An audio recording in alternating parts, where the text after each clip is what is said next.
Assalamualaikum warahmatullahi wabarakatuh.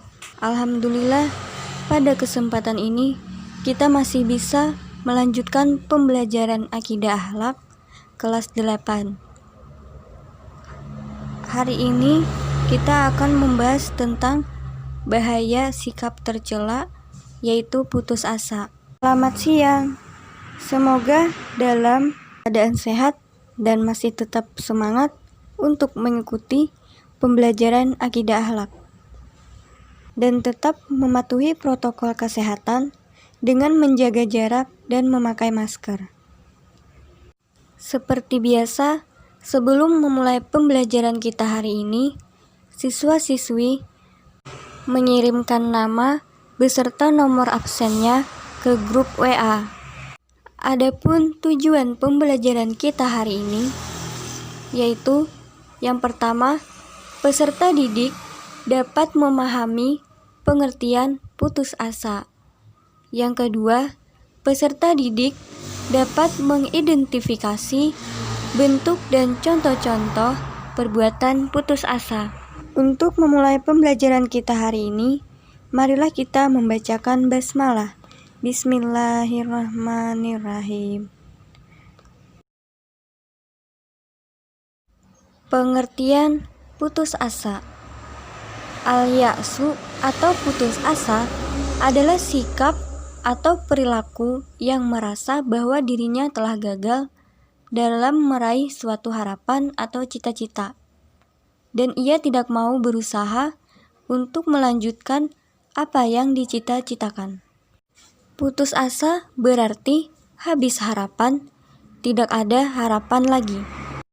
Nah, seseorang dikatakan putus asa apabila tidak lagi mempunyai harapan tentang sesuatu yang awalnya ingin ia capai atau yang ingin dia cita-citakan. Nah, kemudian apa penyebab seseorang itu putus asa? Penyebab seseorang putus asa itu biasanya karena kegagalan yang berulang kali dialami dalam upaya untuk mencapai cita-cita atau tujuan yang diinginkan tadi.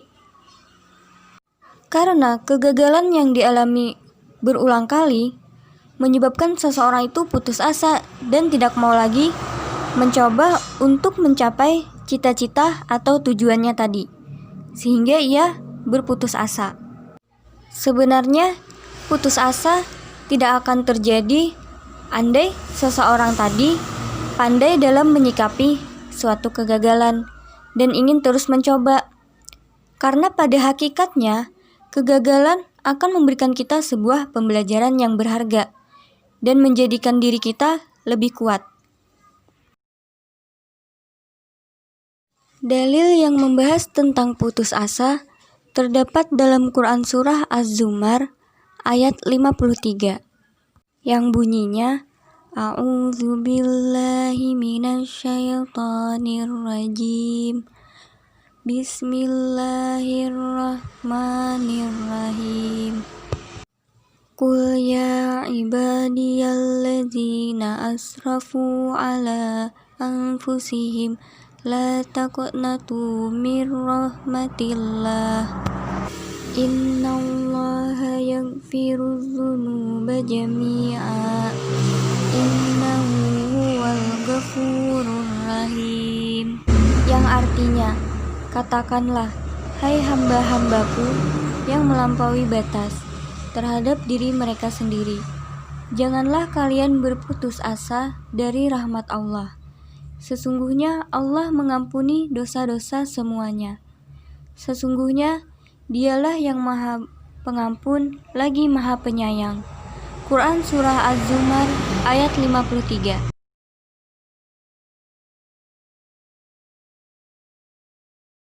Kemudian, bentuk perilaku putus asa. Putus asa yang dialami seseorang dapat tercermin dalam sikap berikut. Yang pertama, bermalas-malasan setelah mengalami kegagalan dalam suatu usaha. Nah, artinya tidak ingin lagi mencoba, kemudian bermalas-malasan setelah mengalami kegagalan tadi. Yang kedua, tidak semangat atau hilangnya rasa percaya diri. Yang ketiga, tampak murung dan tidak semangat dalam menjalani kehidupan. Nah, artinya orang yang sudah berputus asa tidak akan semangat lagi menjalani kehidupan, sehingga tampak murung. Kemudian mudah terpancing emosinya, dan juga suka berkeluh kesah dan pesimis. Nah, itu tadi bentuk perilaku putus asa. Semoga kita semua terhindar dari perilaku putus asa. Nah, kita tadi kan sudah mengetahui bentuk dari perilaku putus asa. Kemudian, apa dampak negatif dari perilaku putus asa? Dampak negatif dari perilaku putus asa yang pertama yaitu merugikan diri sendiri. Yang kedua, pesimistis atau selalu berpikir pesimis. Nah, orang yang sudah berputus asa, dia selalu berpikir pesimis dan kehilangan semangat dan juga kehilangan rasa percaya dirinya dalam mencapai cita-cita yang diinginkannya. Yang ketiga yaitu tidak mampu mengembangkan potensi diri. Nah, itu tadi dampak perilaku putus asa. Jadi jangan sekali-kali kita berputus asa dalam mencapai tujuan yang ingin kita cita-citakan. Selalu semangat dan berpikir optimis. Kemudian, cara menghindari sifat putus asa. Sifat putus asa dapat kita hindari jika kita melakukan hal-hal berikut. Yang pertama, merenungi kegagalan yang dialami, sehingga dapat kita jadikan pelajaran. Yang kedua, selalu yakin bahwa Allah akan memberi jalan keluar, karena bersama kesulitan pasti ada kemudahan. Yang ketiga, pasrahkan setiap masalah kepada Allah Subhanahu wa Ta'ala.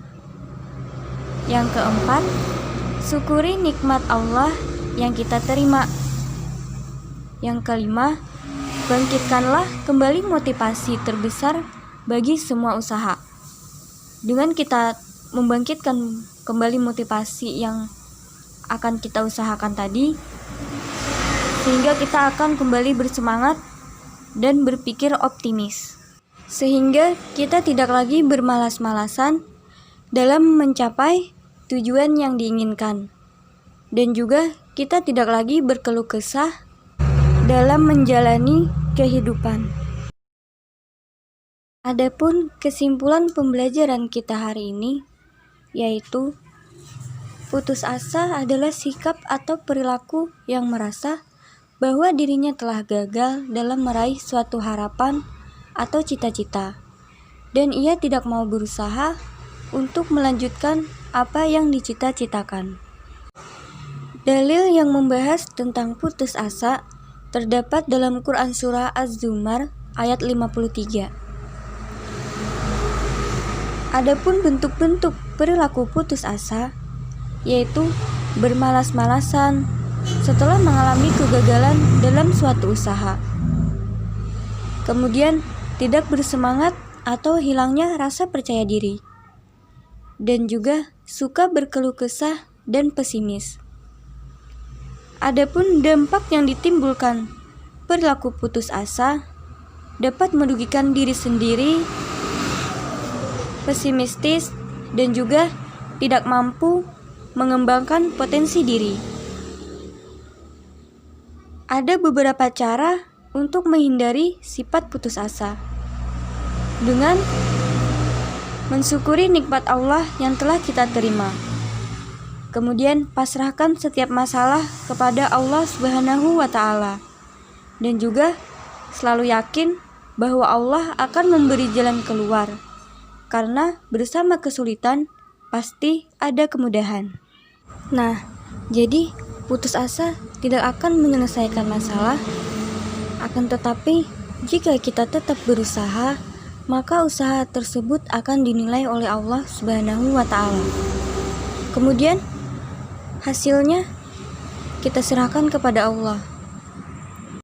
Jadi kita jangan sampai berperilaku putus asa dalam kehidupan.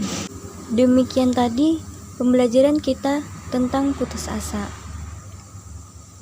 Semoga memberi manfaat dan menambah wawasan kita semua. Sebelum mengakhiri pembelajaran kita hari ini, Ibu memberikan 4 soal yang berkaitan dengan pembahasan ananiah dan putus asa. Untuk jawaban dikirim ke nomor pribadi Ibu. Terima kasih. Untuk mengakhiri pembelajaran kita hari ini, marilah kita membaca hamdalah. Alhamdulillah. Wassalamualaikum warahmatullahi wabarakatuh.